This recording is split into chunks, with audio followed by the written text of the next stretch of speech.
Hello, everyone, and welcome to a new episode of the Capes and Lunatics Comic Capers. I am Phil, as usual, and Lilith is here. And this is a big one because it's New Comics Wednesday, and we have probably the person responsible for most of the comics that came out in the last week, at least for Marvel. At least one of them, Miss Kelly Thompson. Hi, thanks for having me. Thanks for coming back. Of course.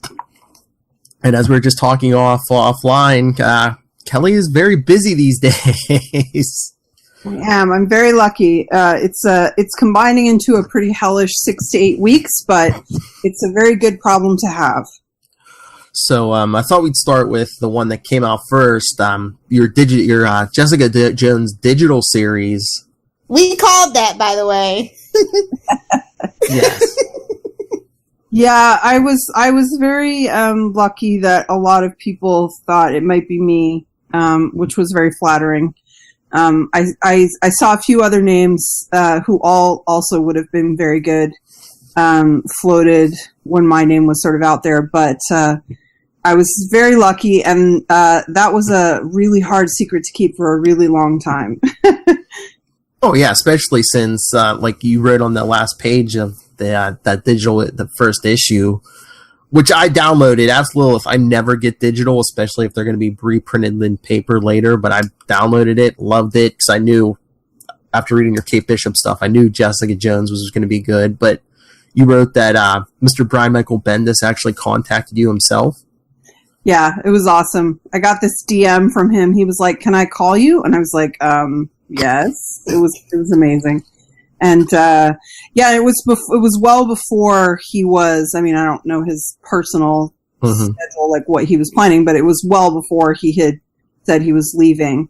And you know, it's a really big deal. I mean, not only is Brian Michael Bendis one of my favorite comics creators, and he's sort of a comics god, certainly compared to where I am.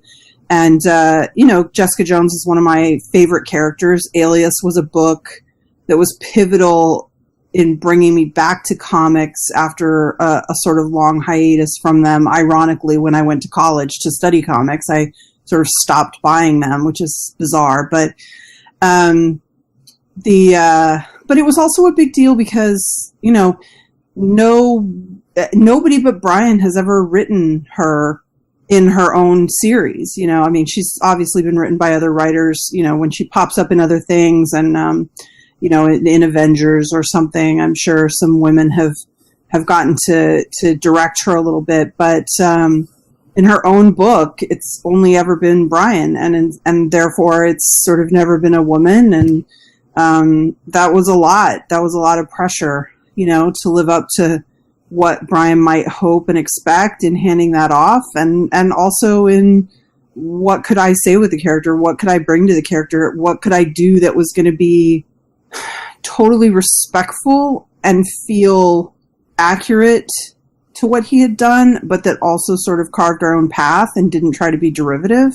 You know, it was a really big challenge. You know, it's funny, I was talking about voice on Twitter the other day, relating to some other things, and like how sometimes I understand why readers get frustrated and want to say, well, that's not the right voice for that character, and that I understand where they come from with that, and I've certainly felt that myself. But as a writer in general, I have a real problem with saying that that's wrong, because while there are certainly bad, unresearched examples out there, there's also plenty of stuff where it's just like, well, maybe that person doesn't see the character the same way you do, and there's also a lot of really great examples out there of someone seeing the character differently and ending up making an incredible evolution for a character.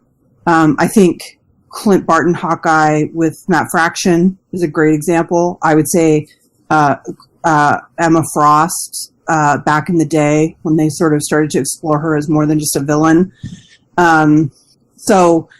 But even though I was having that conversation and I believe all those things, I would say a character that doesn't apply to very much is Jessica Jones, because she's had a really singular voice. Mm-hmm. You know, and she's more than you usually see in a character that's been around for nearly 20 years.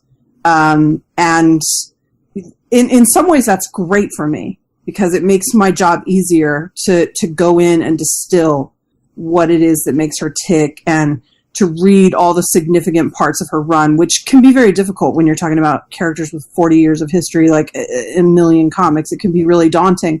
But with Jessica, in some ways that's easier, but it didn't take the pressure off to get it right. It made it feel all the more important that I not bungle it. So it was pretty stressful. Fortunately, I had really good partners in crime.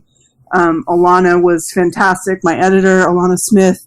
And as everyone's discovering, Mattia is incredible.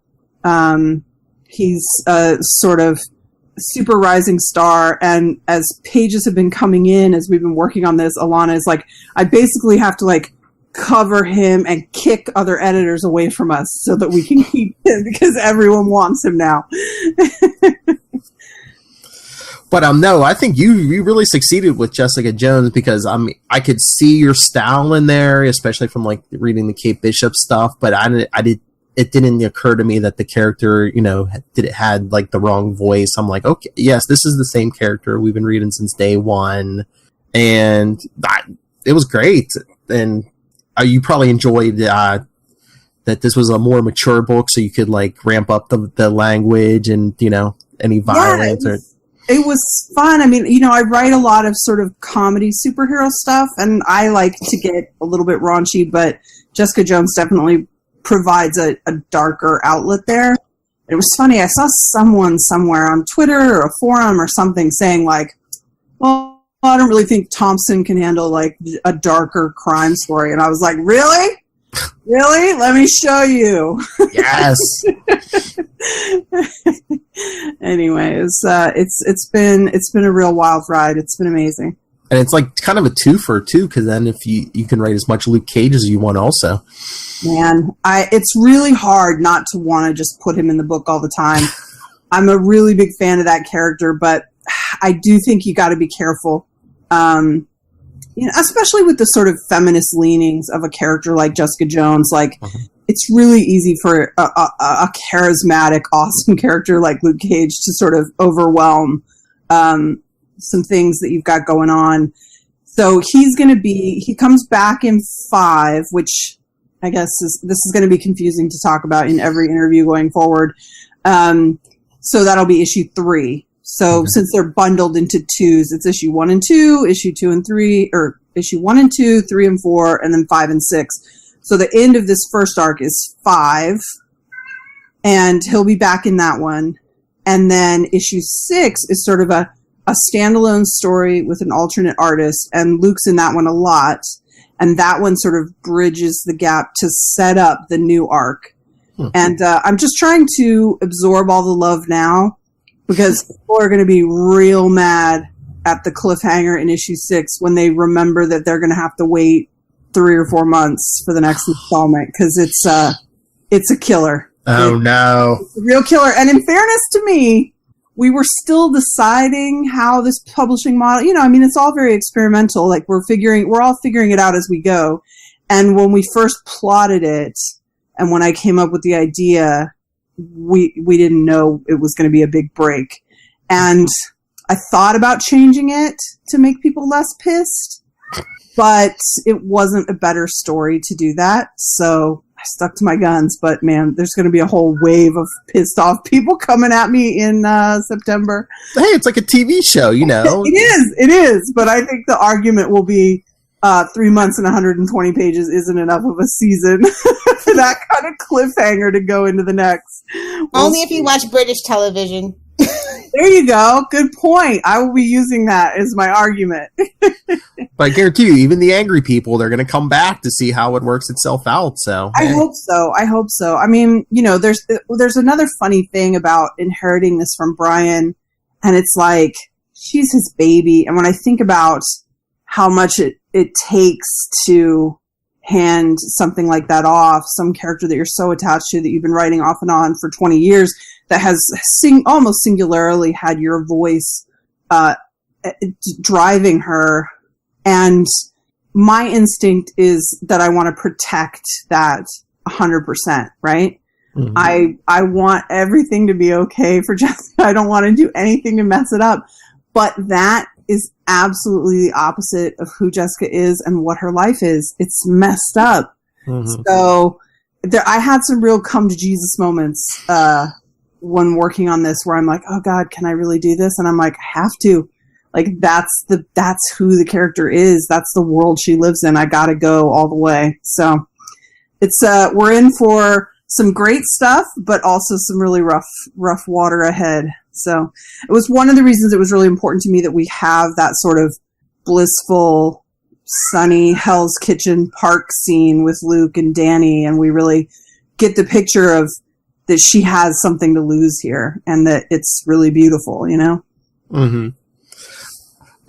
Did Mr. Bendis offer you any thoughts on the character? Did you ask for any thoughts, or was he just like, go do your thing? I love that. I want to see what, you know. It's probably weird for him that but in a good way, that he's going to see this character he created, but he's going to be able to read stories. He's like, I don't know where it's going.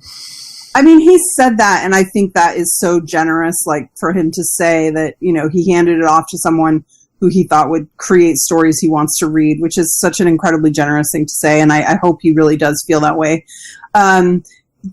He was very generous in sort of sharing information. You know, I got to read, because we were working so far in advance, I got to read the scripts before they were coming out and the PDFs before.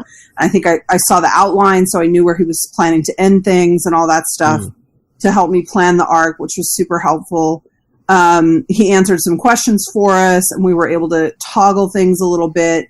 But he was pretty hands off. And I'm sure some of that is that he left for DC. I think it probably would have been different if he'd stayed at Marvel. For example, my first Marvel Summit was in January, and his last one was in October. If he had still been with Marvel in January, I'm sure, you know, I would have gotten to meet him, and we would have, you know, had conversations and things. So, you know, it might have been very different. Or maybe it would have just been the same, and I would have gotten to meet him. I don't know. Well, who knows? But I think that changed it. How did they decide for this to be a digital first? Was it just... I can only speak to my suspicion and the little bit of what I know, but I think that if you look at the numbers for the Iron Fist book, the Luke Cage book, Jessica Jones, the Netflix type characters, you know, first of all, Solo, forget that they're Netflix characters. Solos are really hard to sustain. You know, Hawkeye couldn't do it long term either. Kate Bishop Hawkeye, it's just tough. If you're not named Batman or Wolverine, or you're not on a team, it's really hard to pull the kind of numbers you need to pull month to month, because monthly comics they're just a war of attrition. Like, you hope you start a high enough number that you can weather the drop in readers every month, because it happens to every book. And I think they saw particularly with the Solo characters that were in the Netflix universe, you know, they really would love to tap more into that synergy, not to tell those same stories. Marvel still wants to lead, but I think they know that those viewers love those characters. And I think the thinking was, there's more of an audience out here, and we don't really know how to grab them. But if we can find ways to do exciting content and do it for longer without worrying about cancellation, and put it in a more bingeable model, i.e. faster books in larger chunks, like, maybe that's a thing. Maybe that's a way in which we can be more accessible to these people who probably aren't going to go to the comic book store on Wednesdays, but might be interested in a Luke Cage story. And I actually think it's really interesting. I mean, I don't know that this is going to be the final form. I think they're going to keep tweaking it until they find what works. But I think it's really interesting, not least of which because, you know, modern audiences who aren't super familiar with comics, $4 for 20 pages of content is a really high price to pay for media. Like, they're not used to that. And as comic fans, we're super used to it, and we're like, I mean, I'm sure we'd love it to be cheaper, but, it's not that uncommon to us. Like, this is a media we love, and we're used to sort of ingesting it at this price point.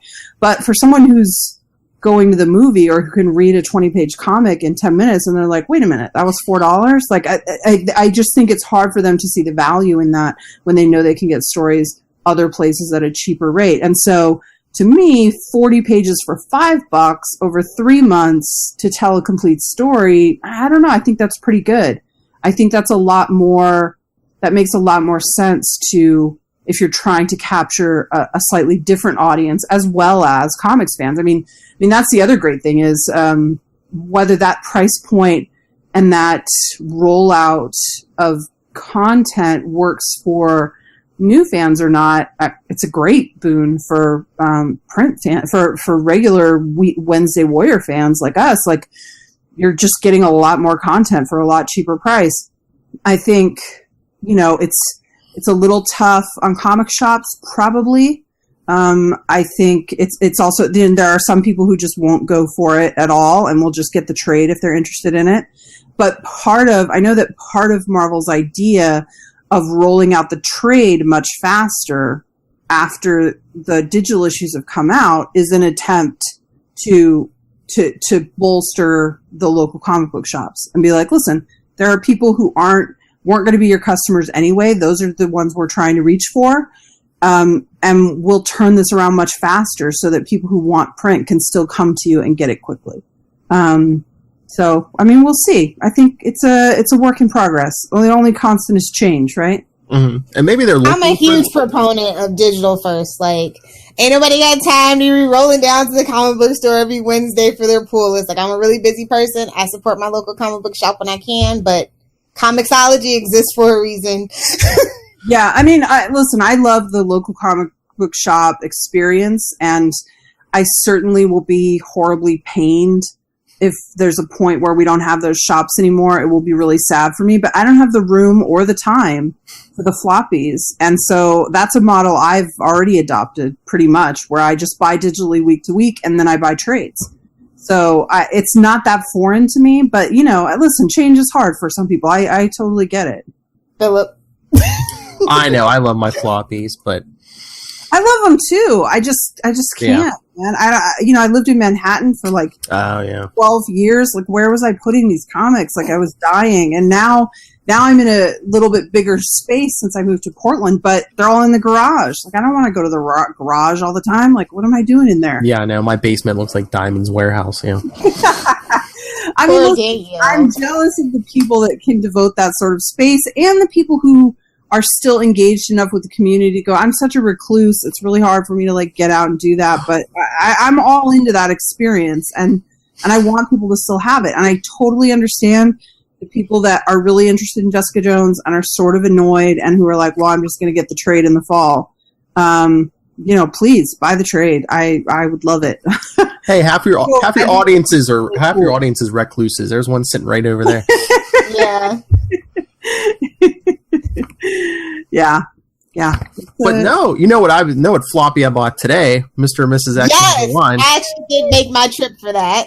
Hey, thank you. I bought it in the morning so I could read it and have it to read, awesome. But then I went out and got it before I came home. So, well, high praise. Thank you. It's high praise all around. Fans love it. Critics love it. I literally didn't see one bad review of it. That's insane. It's doing well so far. I'm very happy. I mean, yes, incredible feat just in our age of social media and everything. Yeah. And everybody hates everything, I know. Exactly. I haven't seen a bad review either. But, I mean, not only are you the first person to write Jessica Jones after Bendis, but you're writing the first in continuity married Gambit and Rogue. How's that feel? It feels awesome. And you know what? That's a little weird milestone, too, that I discovered because I was looking at a forum or something right when the miniseries was announced, and someone said something. They're like, you know what? I'm really excited to see a woman's take on this relationship. They never let a woman write this relationship. And I was like, wait, is that right? And I thought about it, and it's true. While you've had women write the characters individually over time, you've never had, when you look at all those big sweeping moments of their relationship in the last 20 years, there's never been a woman at the helm. And it doesn't mean a guy can't do it, but it still makes it an interesting hey, yeah, let's try that. Let's see what happens. And so it was a huge honor to get to do it for Rogue and Gambit. And even though I had to be convinced that a marriage was the best thing to do, it's a huge honor to like chart the course for them. And I really came around on it. So, and I don't know that we've got an ongoing book without that sort of event to make that make sense, you know? So listen, I'll take it, and hopefully the fans will too. I mean, it was a great story. I think they're going to take it, definitely. Yeah, great story, great art. My favorite thing is X-23 and Gambit's hair. Like, oh my god, that was hilarious. He's adorable, right? I love. But then I was like, we got to the end, and I'm like, wait, a space action adventure? Okay. Yeah, they're X-Men. Yeah. I get it. It was really important to me to. I know, like, some people really just want to see their interactions with the other characters, and after writing the first half being the wedding, I'm one of those people too, where I'm like, oh, maybe they should just stay home and we'll just, you know, do this fun intermingling with all their friends and family. But I really wanted to take them out of their element and like let them be on their own, and like, let's develop the relationship. Let's throw a bunch of obstacles at them and see what happens. And, you know, Deadpool is the first object that we threw at that. You excited to write some Deadpool? Listen, I've already written the 2 issues that he's in. He's in 2 and 3. Ooh. And I fucking love it.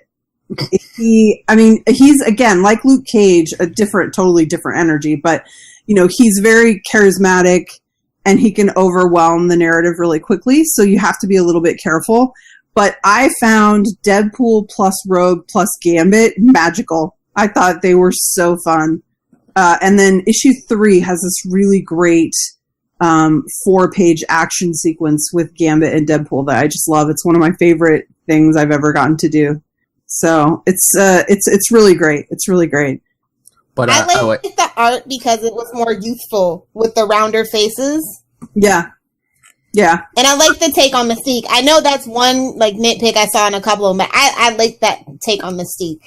I'm tired of the same old Mystique. You mean the way she looked, or the the way she looked? Yep. It's funny because, let me first say, Oscar is amazing. I love working with him. He's great. I think he's turning in really beautiful work. His figures are so kinetic, and like, he's so good at nailing, you know, sort of a sexy thing without taking it too far. Like, you know, we had a lot of conversations about that where I was like, listen, I'm fine with a little cheesecake. They're the sexiest couple in the Marvel universe. Like, we gotta lean into that.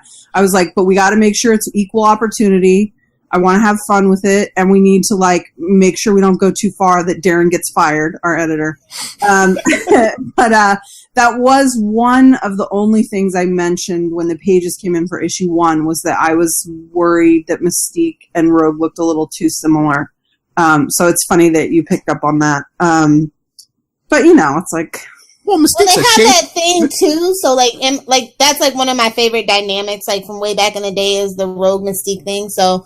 Like, for me, it just kind of made sense in my mind, I guess. Yeah, no, I almost think, I mean, like, my sort of headcanon for it is that she's almost unconsciously mimicking her a little bit. Like to help Rogue have that moment of like, all right, let's just put all this drama on pause so that I can have a nice day. And, you know, oh, look, I look like you. I'm a little round-faced and innocent. Like, aren't I cute? How could you be mad at me? Especially on the wedding day when she was like, you know, I'm your mother and I'm going to be here. Yeah. Yeah. I saw a lot of people trying to hold, not a lot of people. I saw a few people complaining that, like, Rogue lets her off the hook too much. And I'm like, she's not letting her off the hook for anything. She's like, she's trying to have her day.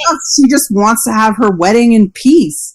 And if she throws her out, who knows what that's going to be. It also is a really disconnected emotional element, because no matter what kind of abusive relationship you've been in, you still want to have nice things. You still want to have happy moments. And people who abuse you, like Mystique has, it doesn't mean you don't have any feelings for them just because they're awful. Like, relationships are incredibly complex. So I don't know. That came from I have a very good relationship with my family, so it's a bit of a stretch for me to imagine having Mystique as a mother, but if my nightmare mother showed up at my wedding, I still think I'd want it to just go fine and for her to watch from a distance and to know that she was there and to just be cool. I don't know. Please, you could tell the thought you put into this, because like after all the years of like Gambit and Rogue, we can't touch. Why did anyone go the Kelly Thompson route and say, hey, power dampener? I'm just like, yes. Why has no one thought of this in 20 years? Well, there is mention of it, I think, in X Factor, written by Peter David, the all-new X Factor that has Gambit in it. I think Lorna says something about it, like, Rogue's an idiot. She should just put on a suppression collar or whatever, which I find funny and I think is very true. But my thing is, there's a reason why she doesn't do that, but let's address it. Like, let's literally put it on the page. Like, I love that. I love that crap. Nerd! Yep. Super nerd. I mean, I don't know. That's what I want right in my comic. It's a compliment. I loved how close-knit you remember that the mutants are. I think a lot of people, because they are backbiting and infighting, but when it's those big moments, I really appreciated that you showed how close-knit they really can be. I thought that was really important and really great. I saw a couple people who were irritated that they felt like Bobby and Kurt were being mean to Gambit. And I was like, I mean, have you ever given anyone a hard time? I was like, this is what they're basically brothers, and that's what boys do. Yeah, exactly. Like, I don't want to be on his team. He's stinky. I mean, it's like the equivalent of that. And it's also like, jokingly, I'm picking Rogue over Gambit. Like, it's just like a diss. Like, these people love each other. Like, it's a big family, because totally a big family of misfits, and I love that aspect of it. Family will pick on each other, but hey, let some outsider come at them and be like, hey, I'll kick your ass, you come out my brother. Yeah, exactly. I also loved that moment for getting Rogue to be annoyed with them. Like, hey, back off. Like, it's my man. My wedding day, that's my man. Like, stop being my annoying brothers. Like, but we got a couple emails, but this was my favorite. I wanted to share this with you, because there are some questions in here I want to know. But it's from Philip Pratt. Says, greetings from Miami, Florida. Rogue's always had a laissez-faire attitude towards Gambit's extracurricular activities, thievery. Now that they are Mr. and Mrs., does the shift in dynamics of their relationship change her opinions any? Is she more hell no, why the hell not, or less I know the better? I don't really agree with any of that. Well, that's the question. Is she going to be more? Well, I don't think Rogue stands for being cheated on at all. I think you're risking your life if you cheat on Rogue when you're married to her. I think their relationship has had so much on again, off again. Well, I think the question was more like, is she going to be against him if he goes to steal something or? Yeah. That kind of stuff. Yeah, I think that is a tricky thing for them. And the longer they're married, which I hope will be a long time, the more potential that has to be a problem. I've had a problem with Rogue's sort of characterization of like, she really holds Gambit's feet to the fire on stuff, and she lets other people sort of slide a little bit. Cough, Magneto, cough. And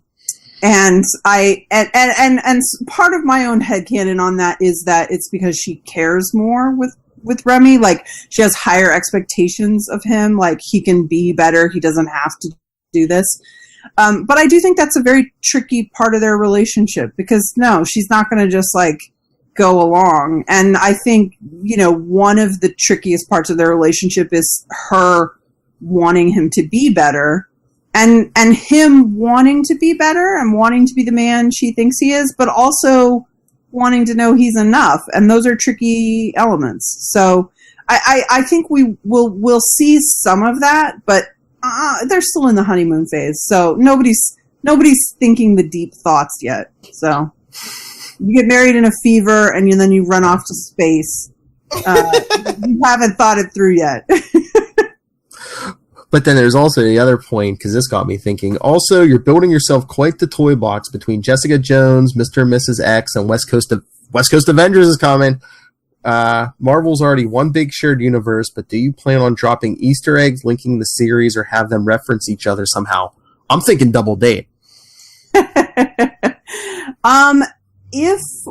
If Rogue and Gambit come back to Earth, we're still figuring out Arc 2. I know what issue 6 is, and I'm really excited about it. But then what the next arc is going to be is still in flux. But because of some other things that are going on with the X-Men that are coming up, which you guys are probably going to know in the next month, I'd say, that affects some of the things we're doing or not doing. So a double date might not be in their future because we might be sort of forced, not in a bad way, but sort of forced into a certain direction. So, but I think we'll make the most of it. So extermination. Oh, that reminds me of our terrible group chat we just had. I mean, it's one of the sort of amazing and also sort of terrifying things about getting to be a Marvel contracted writer and getting to go to the summit is, you know, once you start making comics professionally with a company like Marvel, you really see how the sausage is made and then you adjust to it. You're like, oh, okay. And then when you go to the summit, it's a whole new level of sausage and you realize like all the really big ideas they've got going and all the plates they've already got spinning. And it's so many people involved and, you know, you have to be really respectful of that. And you have to find the way you fit best into that and then try to carve your own stuff out. So, it's going to be interesting. We'll see. We'll see what people think. I'm excited though. Have you had to do like especially on this book, have you had to do like a big change in direction of where you wanted to go? Because in like this like a larger X-Men, especially with the X-Men, like there's a big event and you're like, yes. Okay, I can't go there. Yes.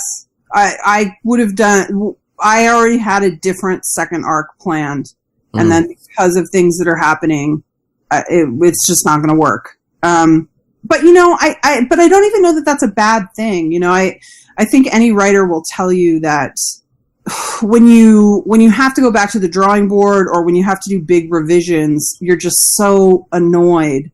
But 9 times out of 10, it takes you to a better place.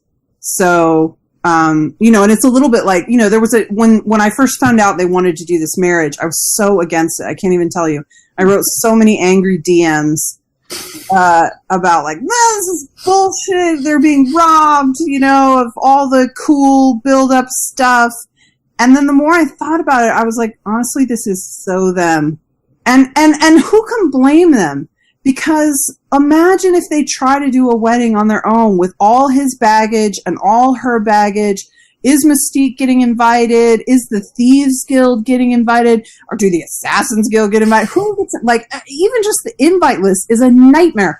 Of course you would immediately elope. And this is way better than eloping because all their friends were already there. So, you know, yes, some key family members are missing, especially on Gambit's side, and that sucks.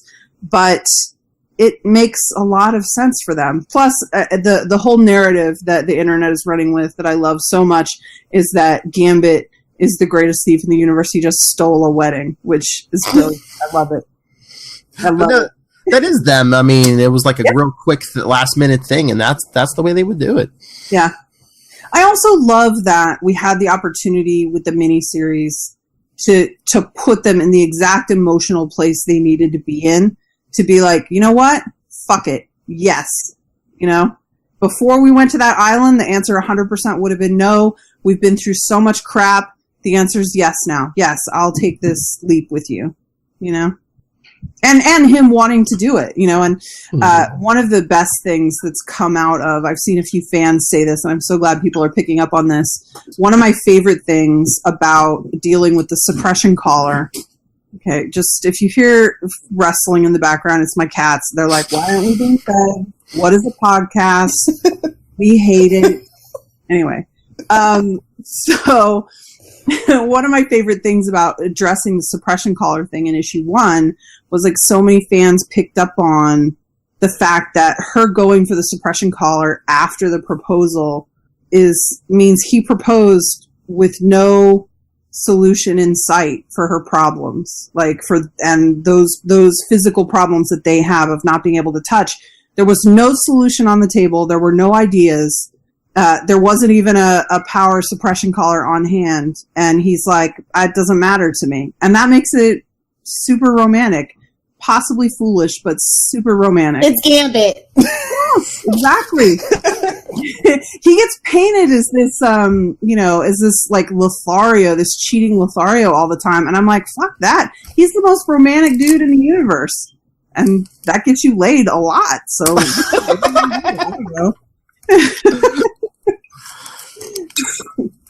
no protection. I just want to say this book, as a 90s kid who loved the X-Men, like, you just knocked it out of the park. It's everything that I wanted and more. And some things I didn't think I knew I wanted. Thank you so much. It means a lot. I mean, I'm that same kid, I had, I not only bought a bunch of copies of X-Men 24, but I think also, the Gambit miniseries I had multiple copies of, and I like cut them all up with X-Acto knife and like made collages. I was hardcore into them, man. It was the first thing I really shipped, like before I knew what that was. Hey, be quiet, please. So who do we talk to about getting some more Rogue and Gambit swag? Like, I'm sorry, Avengers. I'm sorry, Black Panther. I need my Rogue and Gambit swag. Where's it at? Who do we talk to? Who do we petition? I'd say every week someone tags me in a Twitter post trying to talk to Funko about where are their Rogue and Gambit Funkos. Wedding edition. I was gonna say they need a wedding set. Yeah. Yeah. I mean, listen, the swag is fun. It would be cool. I'm more interested in issues. Like, I was just thinking the other day, like, it sort of sucks that, Batman and Catwoman are getting, like, their wedding special album thing, and they didn't even get married, which is not a diss on that. I loved all of that. It's not a diss on that. But it just sort of seems like we should get the wedding album since we did it. I don't know. Let's start the petition. There's enough demand for that. We got you. We're going to get a petition going. I don't know if there's enough demand for it, but maybe I'll see what I can do. It would certainly be fun. So, any other questions, Lilith? This woman has cats to feed and books to write. I know it. We can let her go. It's so awesome having you. You're just like, you knock it out of the park all the time, and you're always welcome whenever you have free time, and after you feed the cats, of course. Yeah, thank you so much for having me. It was great to come back, and I knew how to do it this time with the link, so, try not to forget. But yes, all the comics are great, and can't wait for West Keep Coast up the Avengers. good work. Thanks. I hope you guys like West Coast Avengers. I'm really excited about it and slightly nervous, but really excited. Look at all the gold you're putting out now. The only problem with just keeping up the pace. Yeah, let's hope it doesn't kill me. So, besides these many projects, is there anything else you'd like to promote? I think this is all that I'm allowed to say. There will be something else with Marvel being announced. Maybe we're coming. Jeez. August or September, and I've just started a new thing that hasn't been given the final green light, but I think it's going to happen. That will be really exciting, but that'll probably be more like announced maybe NYCC time. So we're a ways out. I've purged most of my secrets for now, and I'm feeling much relieved. So, and then I've got Nancy Drew still coming out. We've got 3 more issues of that, and we might be doing another volume of that. It's still sort of being figured out. Monarch, shut up! Sorry. Don't tell me. Good thing we don't speak cat. I mean, he is pissed off. It's not even late, by the way. They usually get fed at 7:30. So, although I did get up really early this morning, so they're probably feeling it. Anyway. All right. Well, thank you so much. We always appreciate when you give us your time, and especially these days, how busy you are. Thank you. Thanks for taking the time. I'm really glad you guys like the books. Oh yes, definitely. All right.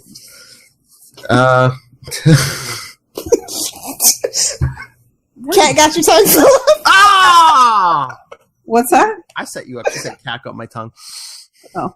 All right, guys. I will talk to you later, okay? All right. Have a good one, bye. All right. Bye. Bye. Don't embarrass me in front of the guest, Lil. Sorry, it was like a perfect setup. I know. See, I did that on purpose. All right.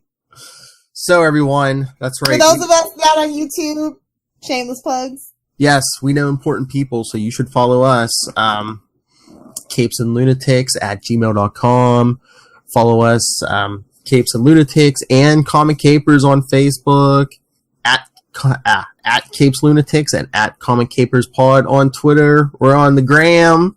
And our voicemail, 614-382-2737. That's 614-38-CAPES. And hey, look, we're nice and inviting. Comic creators, come talk to us. Kelly Thompson likes us. And she's like half a Marvel right now. And Lilith, where can people talk to you? So if you nerds want to chat about the DC TV universe, you can at me at Lilith Hellfire. If you want to kick it a little more old school or just talk about Superman, Save Me Podcast on Twitter, Pinterest, Instagram, and Facebook. And follow me at Nightwing PDP on Twitter and email me nightwingpdp@gmail.com. Like I said, especially comic creators. And don't forget to check out Capes and Lunatics Saturday night for Teen Titans Go to the Movie Review. That's right. I've been watching some pivotal Teen Titan episodes. And I'm still not excited for the movie, but it might be the best thing DC puts out for this year, so I have to, go see it. That's right. Sorry, Aquaman. I told you Shazam was going to be better than Aquaman. I'm just calling that right now. But Shazam's next year, right? Yeah, but still, it's going to be better. It's their next hope.